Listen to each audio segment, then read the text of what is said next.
हमारे साथ कुंज बंसल भी जुड़ रहे हैं। कुंज बंसल ने बहुत सारे जियोपॉलिटिकल इश्यूज को देखा है अपने 27-28 साल के करियर में। कुंज, आज हम सुबह बात भी कर रहे थे अपने व्यूअर्स से कि जो बड़े जियोपॉलिटिकल इश्यूज देखे हैं, 10-12 बड़े इश्यूज लास्ट 20 साल में मैंने जो देखे होंगे, उसके 1-1.5 महीने के बाद, जो पीक ऑफ पेसिमिज्म के बाद यूजुअली पॉजिटिव रिटर्न होता है।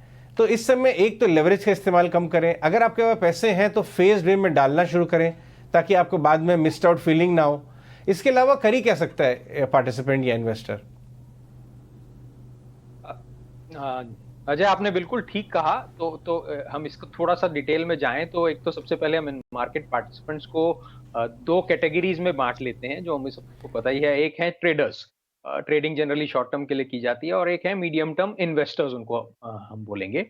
तो ट्रेडर्स ऑफ को जो ट्रेडिंग करता है, ऐसा हम मान के चलते हैं कि उसको अपनी समझ है ट्रेडिंग कैसे करनी है, अपने स्टॉप लॉसेस को समझता है। अगर नहीं समझते हैं तो जो लोग नए नए आ जाते हैं बाजार में दूसरों को देख के, उन्हें ये सब पहले चीजें सीख के और फिर आना चाहिए।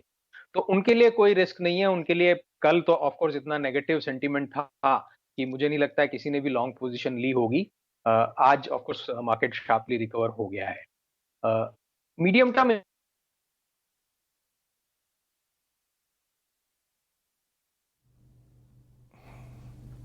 ओके, कुंज बंसल से हम वापस एक ही मिनट में जुड़ेंगे। देखिए, निफ्टी 17,200 के पार आ गया है और शॉर्टिंग कल का एफआईआई डेटा दिखा रहा है 4,500 करोड़ का सेल था और डीआई ने इक्वल लेवल पे इक्वल मेजर में मैच नहीं किया। जिसे कहते हैं ना बाजार की भाषा में कि डीआई हट गए थे सामने से। यूजुअली क्या होता है कि जब सॉलिड सेलिंग आती है एफआईआई की, तो डीआई भी, क्योंकि फ्लश विद लिक्विडिटी है, 13,500 करोड़ का एसआईपी है, तो वो ये सोच रहे हैं कि थोड़ा नीचे मिलेंगे। कुंज, आपने भी आई एम श्योर कि कल की अच्छी गिरावट के बाद अपने सर्कल में, एफआईआई डीआई सर्कल में बातचीत की होगी।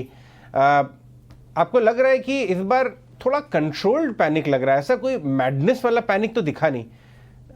इस बार लग रहा है कि फ्लश विद लिक्विडिटी है इन्वेस्टर्स, एचएनआई, डीआईआईज, तो इसलिए शायद बॉट भी हो गई होगी डिव। जी हाँ अजय, तो हम अभी आज के बाजार को या पिछले कुछ दिनों को बाजार को देखें तो 2-3 चीजें बहुत क्लियर हैं कि एक तो एफआईआईज कंटिन्यूअसली सेलर रहे हैं। इस फरवरी के महीने में भी, अभी तक पिछले 15 दिन में जितने भी ट्रेडिंग सेशंस हुए हैं, उसके पहले जनवरी में भी, और उसके पहले नवंबर दिसंबर में भी काफी। उसके बावजूद भी बाजार ठीक है, अक्टूबर के पीक जो निफ्टी का 18,500 था, वहां से करेक्शन हुआ है, बट फिर भी एक रेंज में घूम रहा है।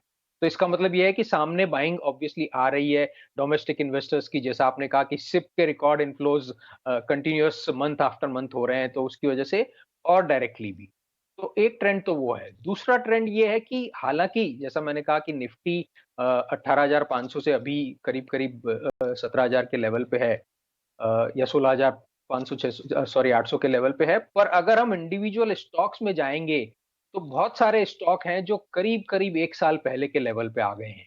और या उसको हम दूसरे टर्म्स में देखें तो परसेंटेज टर्म्स में निफ्टी का करेक्शन करीब 7-8%, 10% लगता है, बट स्टॉक्स 25-30% करेक्ट हो चुके हैं। तो ये एक दूसरा ट्रेंड है। तीसरा है जो मैं बोल रहा था कि रिजल्ट सीजन अब खत्म होने वाला है, ऑयल प्राइसेस कंटिन्यूअसली ऊपर जाते जा रहे हैं। तो इन सब फैक्टर्स के बीच में इंडियन मार्केट एक उसको हम कहें कि असमंजस या उधेड़-बुन या पुल्स एंड पुश के प्रेशर के बीच में अटका हुआ है। तो ये एक सिनेरियो एनालिसिस अभी करंट बाजार में है। और ऐसे में इन टर्म्स ऑफ एडवाइस तो ट्रेडर्स अपने स्ट्रिक्ट स्टॉप लॉस देख के ट्रेड करें। मीडियम टर्म इन्वेस्टर्स धीरे धीरे पैसा डालना, जो रुके हुए थे मान लीजिए, या जिनके पास अभी कैश सरप्लस है, तो वो थोड़ा बहुत पैसा डालना शुरू कर सकते हैं।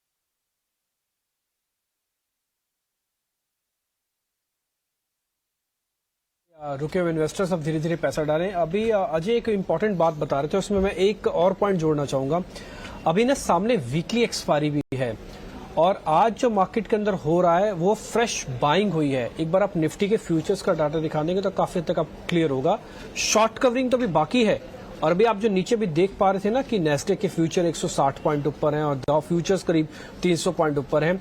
ये एक आपको एक और इफेक्ट देगा, क्योंकि ग्लोबल मार्केट्स के अंदर अगर यूक्रेन का मामला था तो यूएस में भी तेज गिरावट हो रही थी, वो भी शायद इंपैक्ट डालेगा। इसलिए अभी एक एक्सपायरी वाले दिन हो सकता है और थोड़ा और मार्केट के अंदर मोमेंटम आते हुए दिखे। कुछ इसी से जुड़ा हुआ मेरा सवाल है क्या हम ये मान सकते हैं आज की तेजी को देखते हुए, कॉन्फिडेंस को देखते हुए कि और कुछ सेंटीमेंट जो सुधर रहे हैं कि बाजार थोड़ा भी और चल सकता है? मैं हूं तो इन्वेस्टर, लेकिन फिर भी मार्केट के सेंटीमेंट का असर तो मेरे पे भी पड़ता है। जी हाँ, मार्केट के सेंटिमेंट का इन्वेस्टर का असर तो सभी पे पड़ता ही है, बाजार के सारे पार्टिसिपेंट्स पे। एक ट्रेंड जनरली रहता है कि एक शार्प फॉल के बाद जब भी रिवर्स मूवमेंट आता है, टर्न अराउंड होता है, तो वो चलता है, टिकता है। 2 दिन, 3 दिन, 4 दिन, 5 दिन ट्रेडिंग सेशन टिकता है। जैसे नीचे जाता हुआ बाजार भी 2-3 दिन, 4 दिन कंटिन्यूअसली जाता है, तो वो एक फैक्टर जरूर रहेगा। पर अभी क्या हो गया है कि डेली, और डेली भी नहीं बल्कि 24 घंटे के बेसिस पे न्यूज़ फ्लो या डेवलपमेंट्स या इवेंट्स हो रही हैं। मेरा कहने का मतलब ये है कि हमारा बाजार तो 3:30 बजे बंद हो जाएगा। हम लोग इंडिया में शायद सबका अपना-अपना सोने का टाइम होता है, कोई 10 बजे, कोई 11 बजे, कोई 12 बजे सो भी जाएगा। और 12 से 5 के बीच में ग्लोबल मार्केट तो दूसरी कंट्रीज़ तो यूरोप, अमेरिका तो चालू ही रहते हैं। तो वहाँ पे क्या डेवलपमेंट हो जाता है और उसका क्या यूएस मार्केट्स पे असर आता है, वो सीधा हमारे मार्केट ओपनिंग पे दिखता है। अभी बाजार में एक, भले हम ये कहें कि सामने पैरेलल डोमेस्टिक इंस्टीट्यूशनल इन्वेस्टर्स की और डोमेस्टिक नॉन इंस्टीट्यूशनल इन्वेस्टर्स की भी बाइंग है जो एफआईआई सेलिंग को एब्जॉर्ब कर रही है, पर फिर भी एक थोड़ी सी कमजोरी कहीं ना कहीं, अगर हम आज की रिकवरी को छोड़ दें तो कल तक जाएंगे तो बहुत ही पैनिक सिचुएशन थी। तो मुझे लगता है ऐसे में डे बाय डे का व्यू लेना पड़ेगा, स्पेशली शॉर्ट टर्म ट्रेडर्स को। बहुत सस्टेनेबल व्यू लेना थोड़ा सा चैलेंजिंग है। गुड आफ्टरनून कुंज। इस वक्त आप देखें तो अब क्रूड भी थोड़ा सा नरम हुआ है, लगभग आप 95 के नीचे देख रहे हैं ब्रेंट क्रूड को।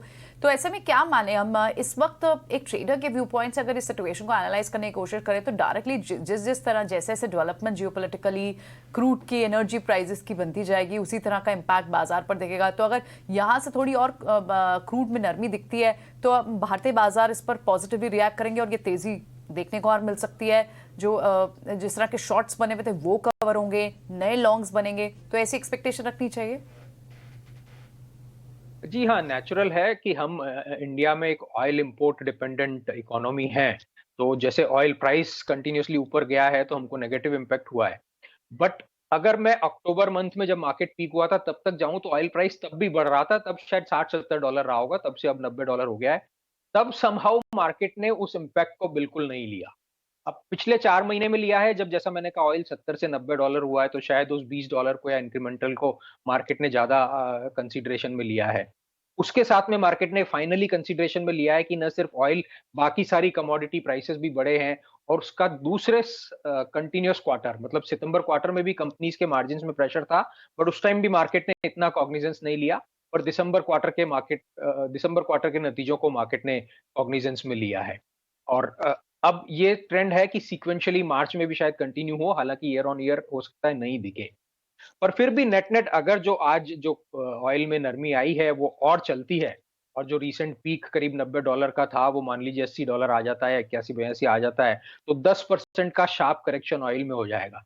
तो उस 10% के सामने 4-5% का फायदा तो इंडियन मार्केट को मिलना ही चाहिए। कुंज, आपको मैं देवजानी घोष की एक बाइट सुनवाता हूं, और उन्होंने नैस्कॉम की जो हेड है आईटी सर्विसेज इंडस्ट्रीज की ग्रोथ की फोरकास्ट की है। वो इसलिए समझना ज़रूरी है बिकॉज बहुत सारे आईटी कंपनीज इस रेफरेंस ग्रोथ नंबर को अपने खुद की कंपनी के ग्रोथ के कंपेयर करके अपनी गाइडेंस में इस्तेमाल करते हैं। एक बार वो सुनते हैं, उसके बाद आपसे आईटी कंपनीज पे व्यू लेंगे। I already said that we are now a 227 billion industry.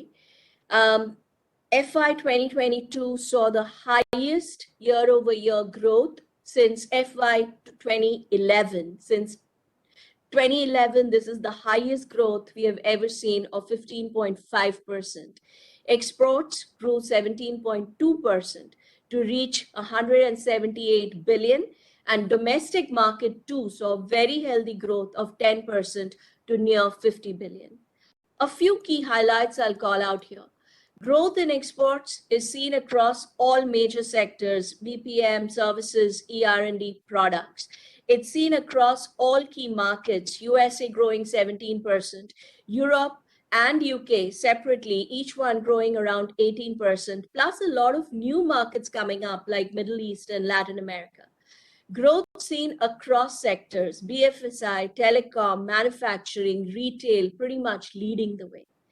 Domestic growth was driven by hardware, services, products, and the good news is that 70% of Indian enterprises predict a rise in tech investment over the next 18 months. So the theme will absolutely continue. We've seen double-digit growth pretty much across every single sector, and this is the best news possible because this shows you that we have a tremendously healthy portfolio. Right so Kunj, अब आप बताइए आपने क्या read किया इस commentary में, और क्योंकि इस बार एक बारिंग टेक महिंद्रा और एक HCL tech perhaps, but overall general trajectory तो बहुत सॉलिड ग्रोथ की रही है. इनफैक्ट LTI की जैसी कुछ कंपनीज है तो ये भी बोला कि नैस्कॉम की कंजर्वेटिव है ग्रोथ एस्टिमेट, उनकी कंपनी और ज़्यादा ग्रो कर सकती है, लेकिन वेज इन्फ्लेशन आ रहा है. तो आप इस यूनिवर्स को कैसे देखते हैं? जी हाँ अजय, तो मैं इनकी देवजानी जी की कमेंट्री को कंपनीज के जो दिसंबर क्वार्टर के नतीजे आए और उस पर जो उन्होंने कमेंट्स दिए हैं या ग्रोथ फोरकास्ट दी है, उन सबको जोड़ते हुए अपना व्यू देता हूं.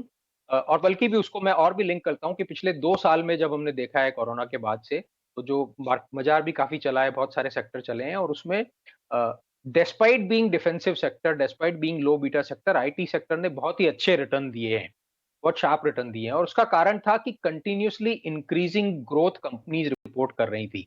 सो अगर मार्केट का या कंपनीज का खुद का एक्सपेक्टेशन 15% था, तो उन्होंने वो 18-19% ग्रोथ रिपोर्ट कर दी. अगर वो 18-19% था तो उन्होंने 22-23 कर दी, और बहुत सारी कंपनीज 22-23 के आगे जाके भी 25% के आसपास की ग्रोथ रिपोर्ट करने लगी. उसका मार्केट ने पूरा पॉजिटिव बेनिफिट ऑफ डाउट नहीं, बट पॉजिटिव इंपैक्ट दिया कंपनीज को और सेक्टर को, और पूरा सेक्टर रीरेट हो गया. PE रेटिंग्स करीब 5 पॉइंट्स तक बढ़ गई कंपनीज की, उससे ज्यादा भी बढ़ गई. ऑफ कोर्स क्योंकि मिड कैप कंपनीज की growth rate large cap company से ज्यादा रही, उनकी रीरेटिंग तो और भी ज्यादा हो गई. इसी पर्सपेक्टिव में रिसेंटली हमने पिछले करीब 1-1.5 महीने में देखा है, शायद उससे थोड़ा सा लंबा तो समय 2-2.5 महीने भी ले लें हम, दैट IT कंपनी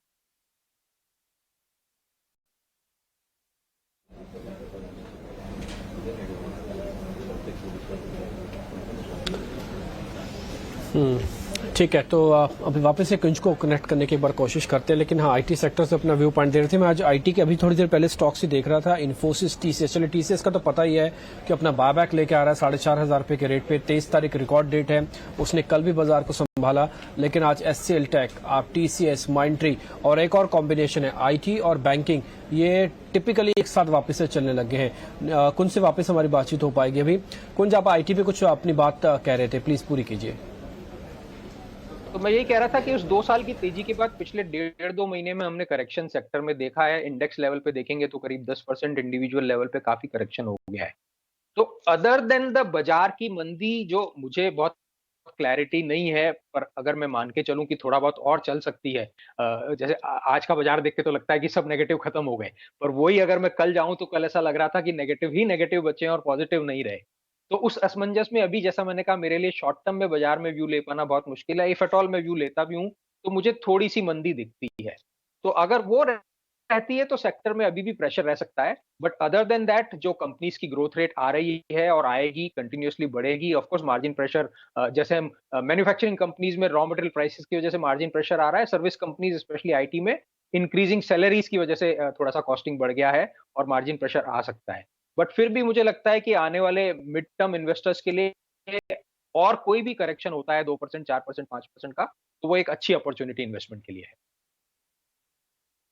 राइट, बिल्कुल. तो अच्छी रिकवरी, रीबाउंड सेशन हम देख रहे हैं बाजार में, और जिस तरह से अभी सिनेरियो, क्योंकि शॉर्ट्स भी कहीं ना कहीं कवर हो रहे हैं और कई सारे सेक्टर्स पर हमें अभी फिलहाल कुंज अपनी व्यू बताते हुए. कुंज, बहुत बहुत शुक्रिया आज इस एनालिसिस के लिए और समय देने के लिए. बहुत बहुत शुक्रिया आपका.